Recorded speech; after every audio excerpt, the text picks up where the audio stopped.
now next we have Joseph Ogierman, who's Exploration Manager for Heavy Rare Earths, and he'll be presenting on Curnamona Province Heavy Rare Earths Critical Mineral Generator. Thanks, Joseph.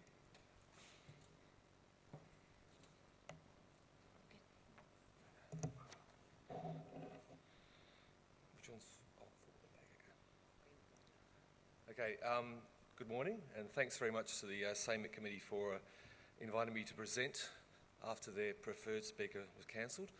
But I hope 2 weeks has been enough to prepare, even though I was sick for most of that. So hopefully it comes up to the standard you expect, and if not, if there are any shortcomings, I do apologise.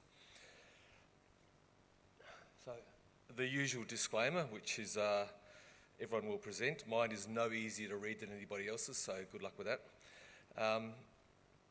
And as everyone should say, that please do not buy shares based on my presentation. Do your own research. So HRE, you can imagine from the name that we did start as a heavy rare earths company. I've always been told do not put your commodity in your company name, but that's okay. We have evolved into a more of a broader critical minerals company, and but we are focused in South Australia. We've still got some projects in Western Australia, and I guess in a bit of a recognition of our origins, we still have a rare earth resource in WA. But our projects are in, well, I'll just give you an idea. So we've got a couple in Western Australia, one in the Northern Territory, which we haven't done much work on. But our main focus these days is in South Australia, now that the company has seen the light and realised that South Australia is the place where you should be, which is great. So quick company snapshot. We have, since I started a year ago, we have a completely new board. It's been refreshed, as they like to say. We have some heavy hitters. Gab is a successful public company director who served as the governance chair for Adriatic Metals, from their pre-IPO up to their takeover by DPM Minerals earlier this year for $1.3 billion. And we also have Amanda, a geophysicist who recently was on the an MD for Warradar Resources. She guided them through the takeover by Capricorn Metals, where they reached a market cap of $330 million.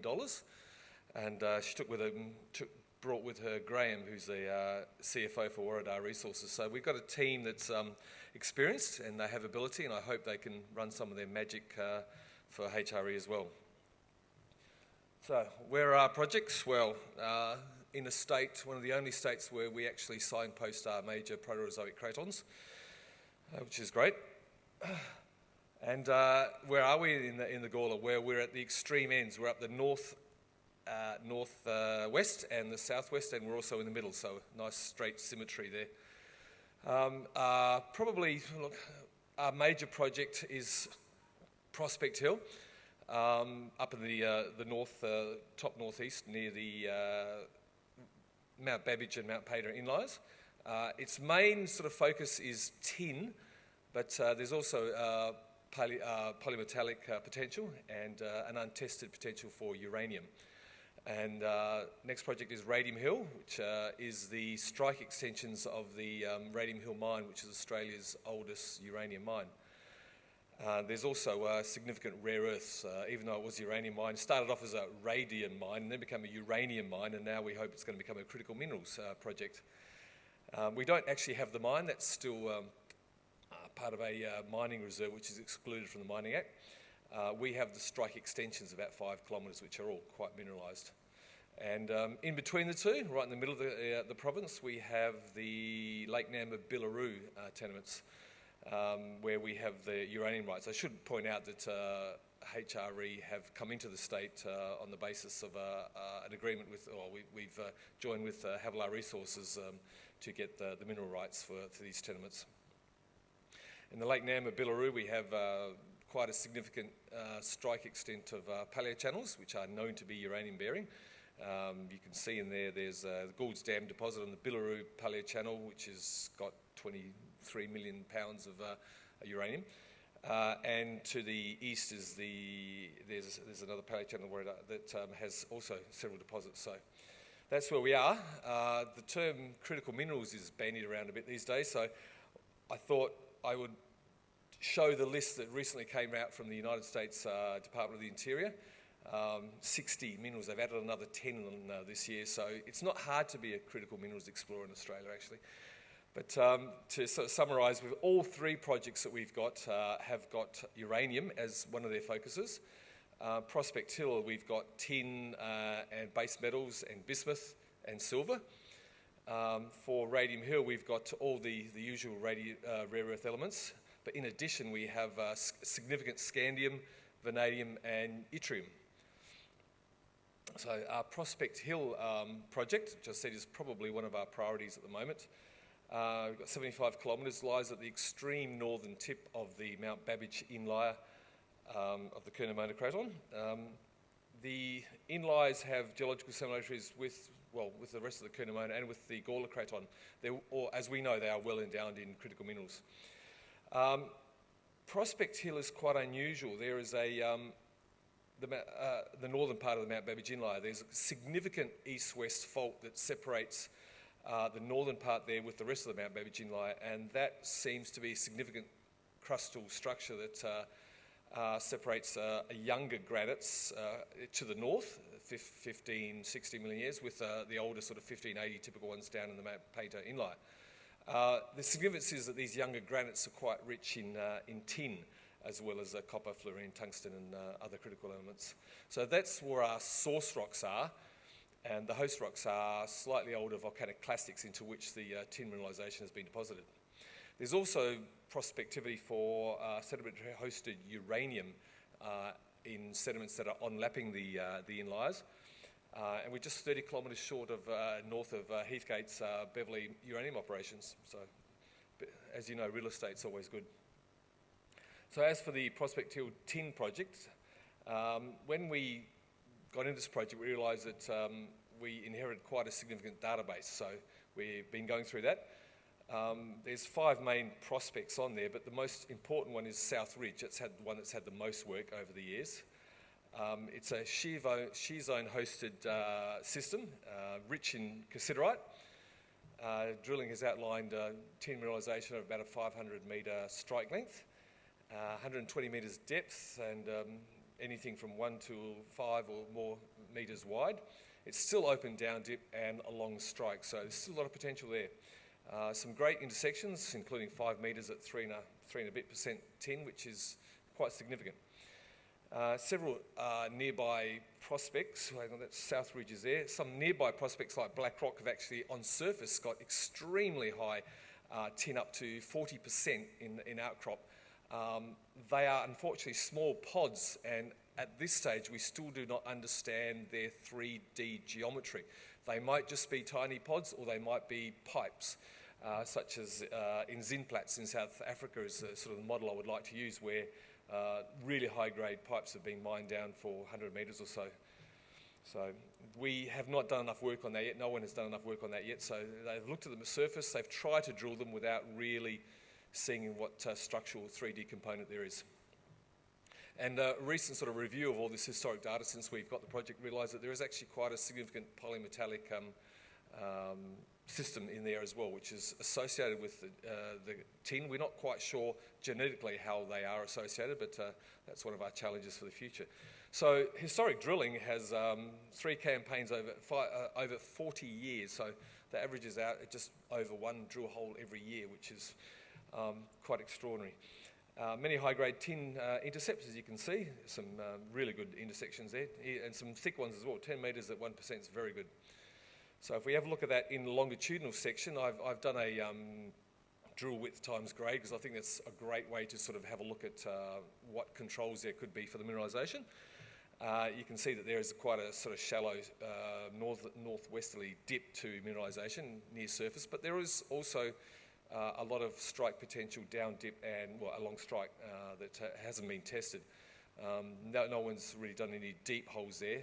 That's something that we've got on our plate for the coming year. So tin projects, sort of high-grade veins like this, are unusual in Australia. There have been some, obviously, so we hope that ours can be as successful as some of the others. Our short-term goal is to drill extensions to the mineralisation. What we have at the moment, we realise, is very close to having a JORC resource. Unfortunately, some of the QA/QC things are probably not, that have been done in the past, are not quite up to the standard of today. So one of our main goals is to start drilling next year and get enough information to be able to produce a maiden tin resource and get some drill core for metallurgical purposes. And also, as there's ongoing sort of investigation of the polymetallic potential, which hopefully we'll have some announcements on soon. Understanding the genetic relationship between the polymetallics and the tin is critical, obviously, to that going forward. Prospect Hill also has some uranium potential, as I mentioned. It's got shares a lot of geological similarities with Heathgate Resources' high-grade 4 Mile deposit, which is only 30 kilometres to the south. Just like at 4 Mile West, at Prospect Hill we have a sandy Cretaceous tillite unit that onlaps the inlier. And we're quite grateful to Steve Hoare of the Mines Department for the fantastic work he did in documenting that recently in his Bulletin 57, and recognising that it is present at Prospect Hill, which was never really known before. So we realise that our model for that is showing that we have an area there of granites there, the terrapina granites, which are anomalous in uranium, and groundwaters for that we propose have stripped uranium from the granites and brought it down into the Watalawi Valley. Interestingly enough, there's been drilling, historically drilling to the north, to the west, to the northeast of that, but no one's actually had a look at the Watalawi Creek itself. So there's a little quote there regarding how 4 Mile West was discovered. No one really thought that you could actually find something so close to the craton. So hopefully we could do the same. And just to give you an idea, comparison in size, we could easily fit 1 or 2 or 3 4 Mile West deposits in there. So we look forward to drilling that again soon. Yep, next project, Radium Hill.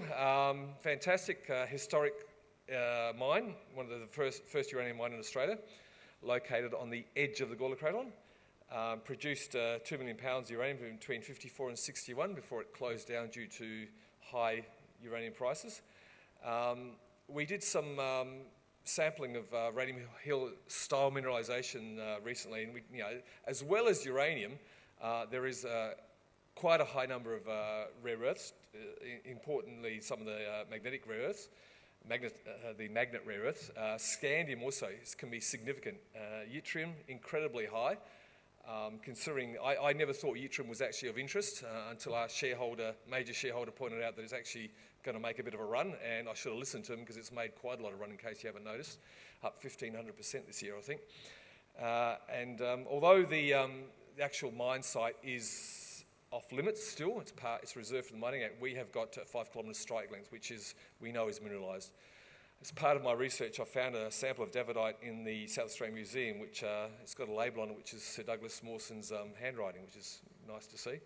So that sort of gives an idea of, we're looking at a zone that extends off the strike length, the line of load as they call it. It sort of follows a fold axial trend, and we've been going on that. Everywhere we sample seems to have anomalous uranium and rare earths and scandium. So one of our challenges has been going through all the historic data and trying to bring that into, because there's been no drilling there in 60 years, which I think is amazing, that there's a mining camp in Australia where there's been no drilling for 60 years.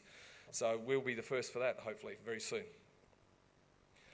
We've done some geophysics, some air mag and radiometrics, which has really defined some of these structures a lot better than what was available.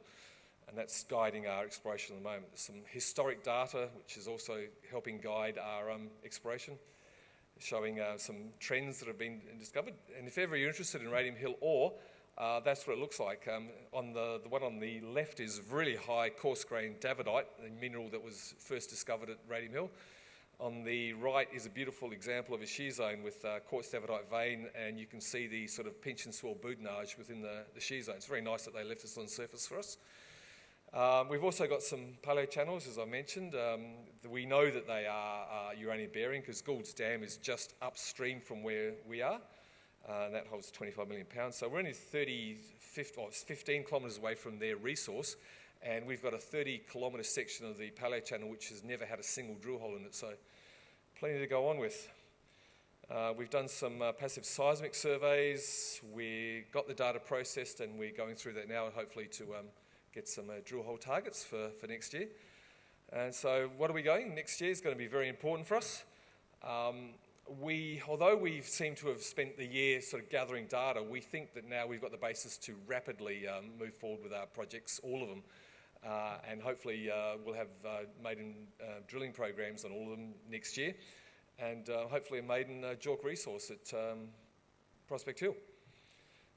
So just a quick snapshot, that's where we are. We know we're in a Tier 1 jurisdiction. We've got a good portfolio, critical minerals, and a good team. So thank you.